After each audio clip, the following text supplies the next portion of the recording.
আগামী নির্বাচন ঘিরে ইসলামী দলগুলো নির্বাচনী জোট অনিশ্চিত হয়ে পড়েছে। জোট করলেও নিজস্ব প্রতীকে নির্বাচন করার বিধান রাখায় জোটবদ্ধ নির্বাচন নিয়ে বড় অনিশ্চয়তা তৈরি হয়েছে। যদিও জুলাই সনদ বাস্তবায়নে গণভোট সহ 5 দফা দাবিতে যুগপৎ আন্দোলন করছে জামাত, ইসলামী আন্দোলন, খেলাফত মজলিস সহ 8টি দল। অন্যদিকে জামাতের আমির ডাক্তার শফিকুর রহমানও বলেছেন, জামাত কোনো নির্বাচনে জোট করছে না। এমন প্রেক্ষাপটে নেটিজেনরা প্রশ্ন তুলেছেন, তবে কি ইসলামী দলগুলো জোট হচ্ছে না? আগামী নির্বাচনে ইসলামী দল জোটবদ্ধ নির্বাচন করবে এমনটাই আভাস দিচ্ছিলেন নেতারা। তবে সম্প্রতি জামাতের আমির ডাক্তার শফিকুর রহমান বলেছেন, আগামী নির্বাচনে জামাত কোনো জোট গঠন করবে না। তবে ফ্যাসিবাদ বিরোধী আন্দোলনে দেশপ্রেমিক গণতান্ত্রিক শক্তির সঙ্গে নির্বাচনী সমঝোতা হতে পারে, আর এই সমঝোতার স্বার্থে জামাত ঘোষিত প্রার্থী তালিকায়ও অনেক পরিবর্তন আসতে পারে।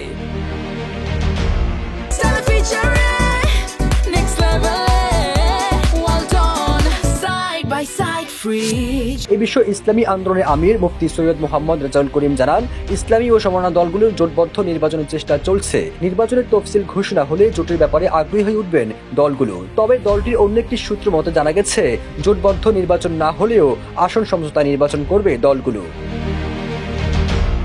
গেল বছরে 5 আগস্টের পর থেকে নির্বাচন ঘিরে ইসলামী দলগুলো ভোট এক বাক্সে নেওয়ার আওয়াজ ওঠে। এক্ষেত্রে বড় ভূমিকা রাখেন ইসলামী আন্দোলনের আমির মুফতি সৈয়দ মোহাম্মদ রেজাউল করিম। তাকে সমর্থন যোগান জামাতের আমির ডাক্তার শফিকুর রহমান। এই দুই নেতার সম্মিলিত উদ্যোগে অনেকটা সফল হয়েছে তারা। জুলাই সনদ বাস্তবায়ন ও গণভোট সহ বিভিন্ন দাবিতে এই পর্যন্ত 8টি দল একসঙ্গে আন্দোলন করছে। সবুজ আলম, নিউজ ডেস্ক, ইত্তেফাক।